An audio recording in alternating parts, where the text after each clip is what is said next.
Hi, I'm Bill Bradford, and we welcome you back to the continuation of a fascinating discussion with Kelly Sarber. This is one of the most interesting topics you'll find on energy, renewable, battery energy storage, and more. If you were to look at the obstacles to the development of battery energy storage systems, it seems for lithium ion, it would be supply, and it would be also what to do with it afterwards. It seems like for some of the others, it's the new technologies that are trying to achieve. Are there other obstacles that you see with BESS systems? Well, so let's talk about that for a second. So lithium ion, we do have very good recycling companies, startups that have actually really come out of the gate pretty strong. They're really getting into position to be able to take back and either repurpose, reuse, or recycle those batteries. So there's really the commitment by the industry is for these batteries to all be recycled, and that's happening both with just generic type of technology in lithium ion, but also with Tesla, who has their own recycling facility called Redwood. So from a recycling standpoint, we're looking pretty good.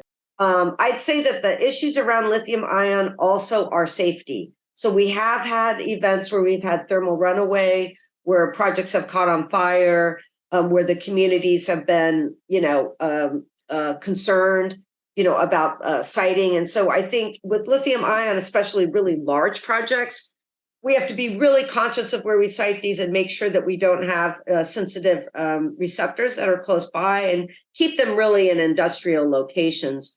There's been kind of some ugly spillovers. There's been a lot of fires being caused by those scooters, that are, what we call mobility batteries. And those are kind of having spillover trickle down onto our industry, which the two are completely different.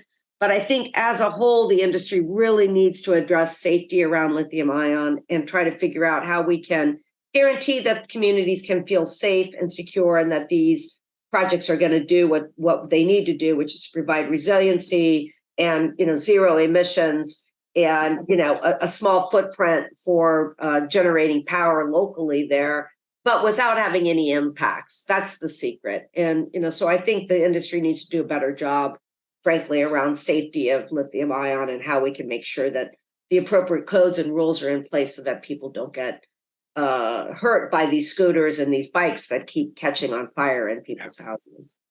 When you were talking with the Energy Committee from here in Florida, one of the guys had mentioned about the Babcock Farms, Babcock Ranch, rather, and it's the hometown of tomorrow is how it bills itself. And it was portrayed on 60 Minutes about how well it stood up when Hurricane Ian, I believe it was, came across the state. And it's got a lot of solar. It's built with resiliency. I believe it's got battery energy storage as well. Do you see many communities like that throughout the United States? I think almost every community who has seen sort of the wrath of climate change and what it can do to your community if you don't have power, really start to look at ways of microgridding and becoming islanded. And there's really, really good examples of communities that have built that resiliency into their electrical grid. We're seeing that in a lot of places where they're isolated, obviously, because they may have one big transmission line coming in. And if that's true, then you better have some resiliency built into your community. We have that out here at what's called Borrego. They've got a really good island out there. It's close to Palm Springs. Okay. It's one of the first big microgrids that was built to demonstrate, how these work.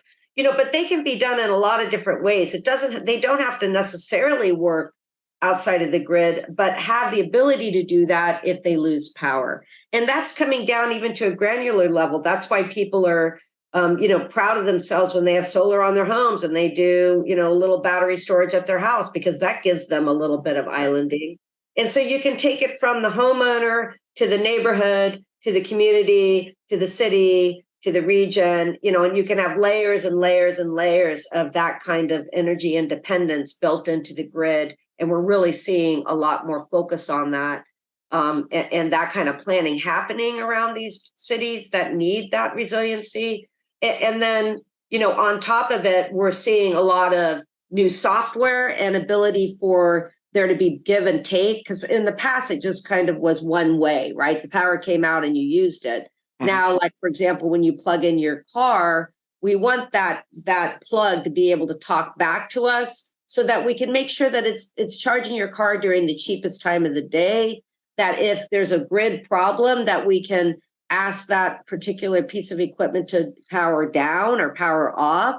And that almost becomes like a transmission asset, because if you aggregate that, so let's say you have 1 million of these chargers that are in Southern California, and we can make those smart, that becomes a lot of power that you can control using feedback to those different adapters. And that's where we're getting right now in the industry, where we are down at the household level and we can drill back on energy use if they cooperate.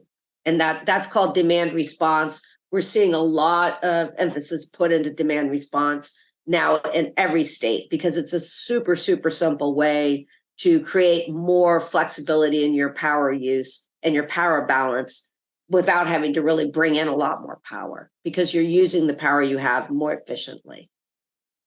I had asked you earlier about the resilience and islanding and all.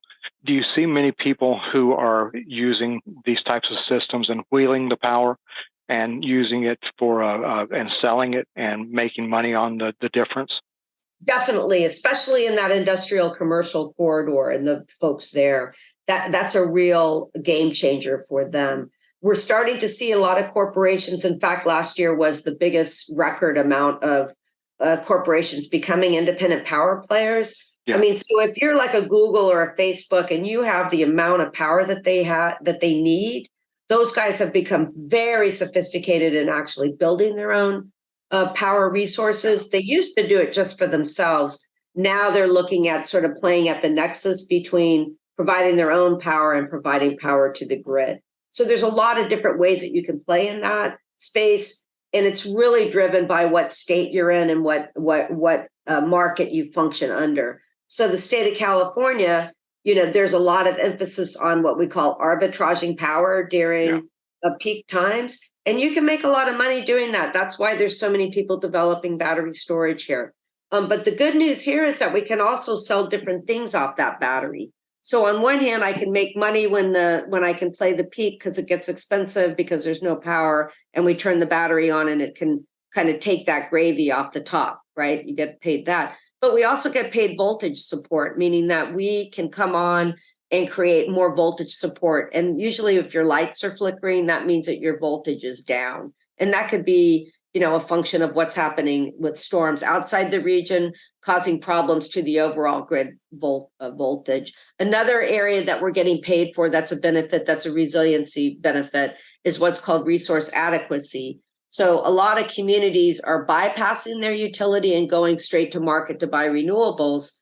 But if you're going to do that, if your renewable is 400 or 500 miles away, you need to have batteries within your own district so that you can, count on that power coming in when you need it. So the closer that those batteries are to these community choice aggregators, typically the more they'll pay. So they love seeing those done in their own communities. And that's where there's a lot of islanding happening around public-private partnerships. So placing batteries at wastewater treatment plants, at waste facilities like closed landfills, typically in urban locations that are really close to where that power is needed, but maybe there's spare land or excess land that the municipality has.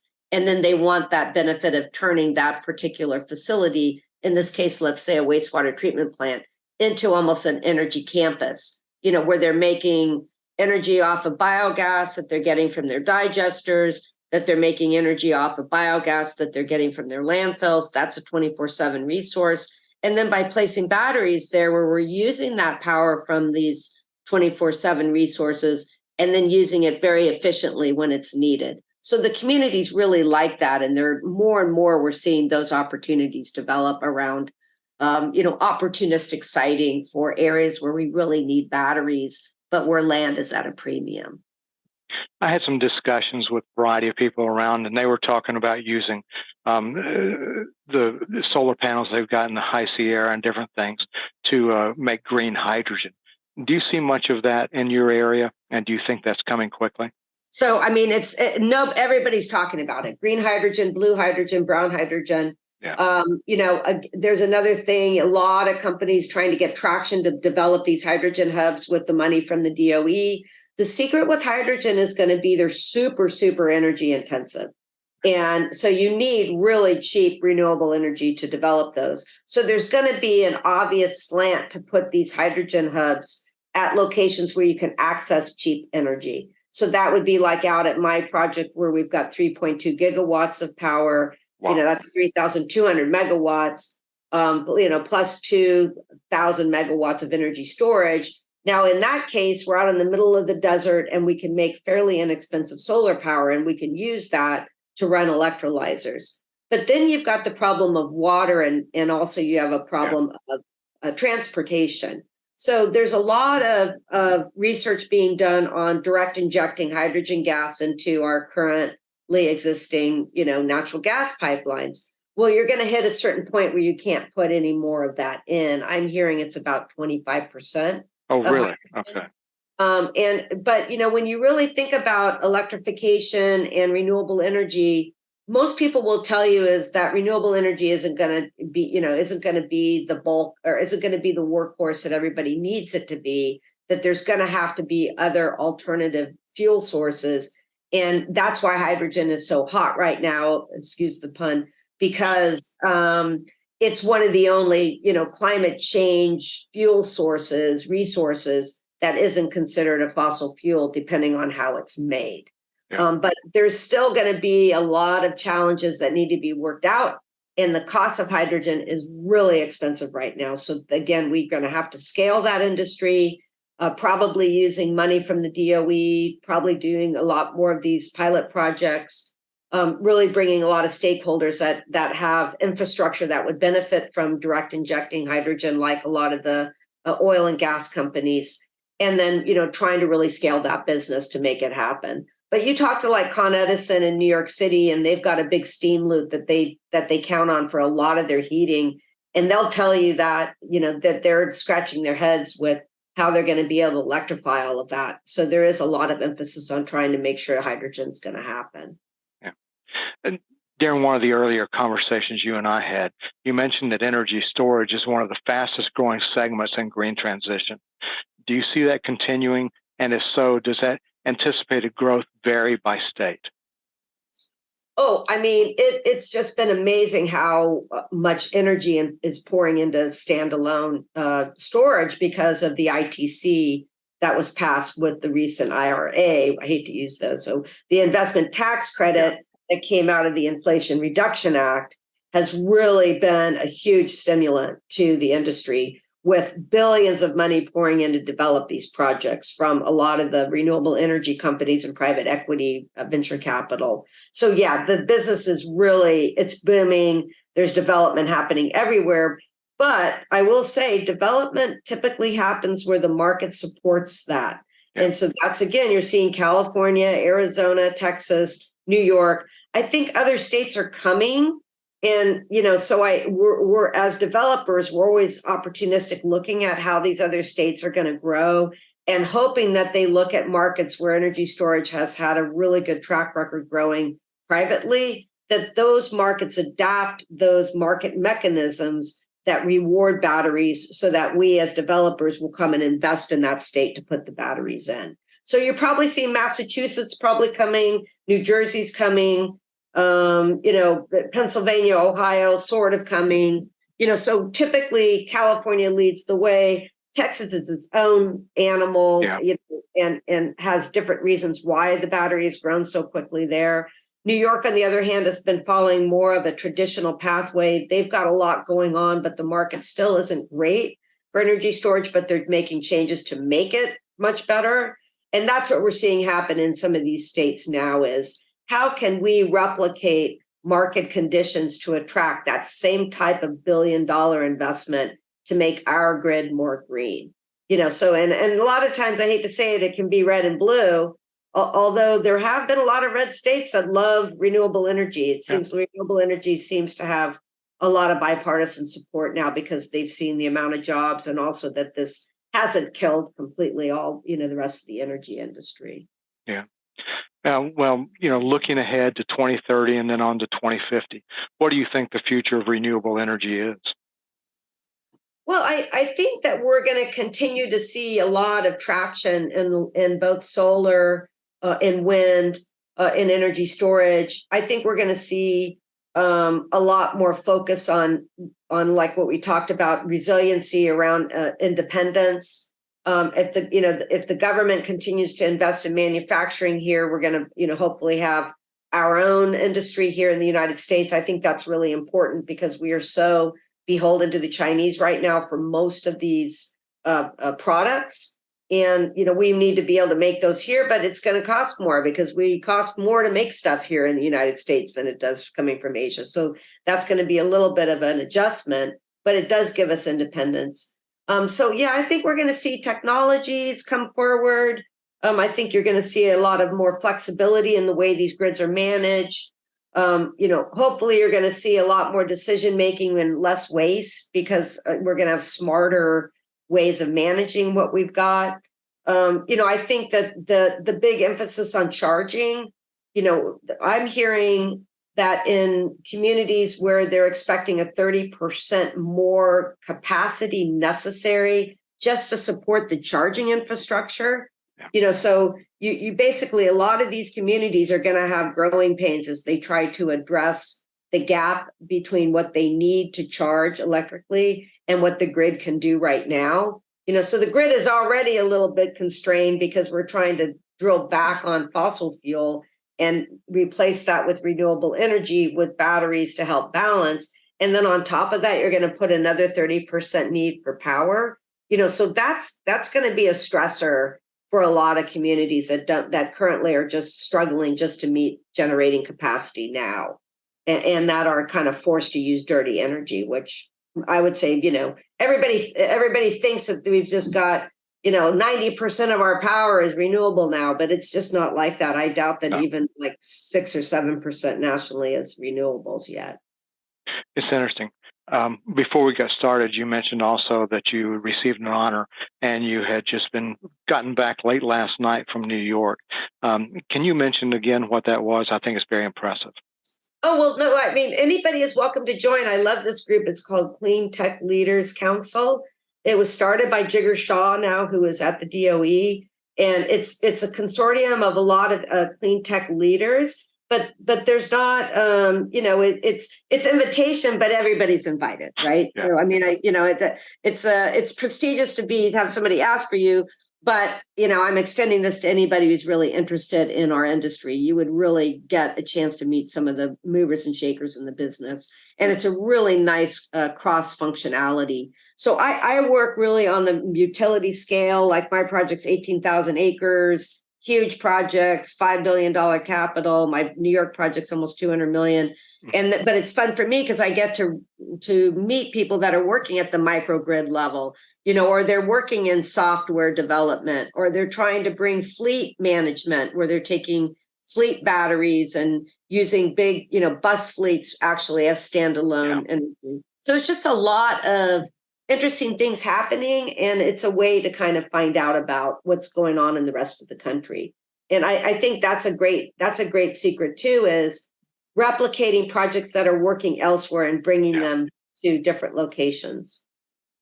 Kelly, this has been fascinating. That's all my questions. Is there anything you'd like for me to ask you that we can get on here? Well, I love your organization, and it when I first met you guys, I felt sort of like I was coming home because you guys have so much wastewater and in your backgrounds. A lot of your engineering companies are in wastewater. So I would really strongly suggest looking at this nexus between energy storage and wastewater, and I would be happy to work with your group if there's subgroups that are interested in that, showing them some kind of interesting business models that would really take to your client base some interesting ways to look at energy in their own locations. Because a lot of communities, municipalities are struggling with making themselves compelling in the community when they have to get rate increases, et cetera. And if you can talk about your wastewater or your water treatment as an energy campus and how you can kind of lever off either land or interconnect capacity and or other energy flow that's happening there to maximize the value of that energy. I think you'd find a lot of cities and municipalities would be really, really interested in that. And so that's something that I've been really focusing some time on, is that nexus between water, waste, and energy, and how sort of this next bit of energy storage, how we can really make that compelling and something that communities really want to see happen at a granular level with their municipality, not just big projects happening next to a substation. It's interesting that is with ACEC and the Water, Energy, and Environment Committee. And what I'm going to do is reach out to Len Schlosser, who you've met up in Islip as well, and talk to him about that and see if we can get you on the agenda again, if you don't mind. Well, that would be fun. And it would be great if we could bring in WEFTech and sort of, if we did some cross-pollination with that group, because I think you find a very, very interested, curious group of people who don't always do the latest, newest thing, because they're running kind of these traditional wastewater, water, but are super interested in energy and very, very knowledgeable about how they can lever their energy in that community. Wonderful. Kelly, thank you so much. As I mentioned at the very start, I'm not sure many people are going to find as fascinating people as you around. This has been wonderful. Thank you, Bill. I really enjoyed it.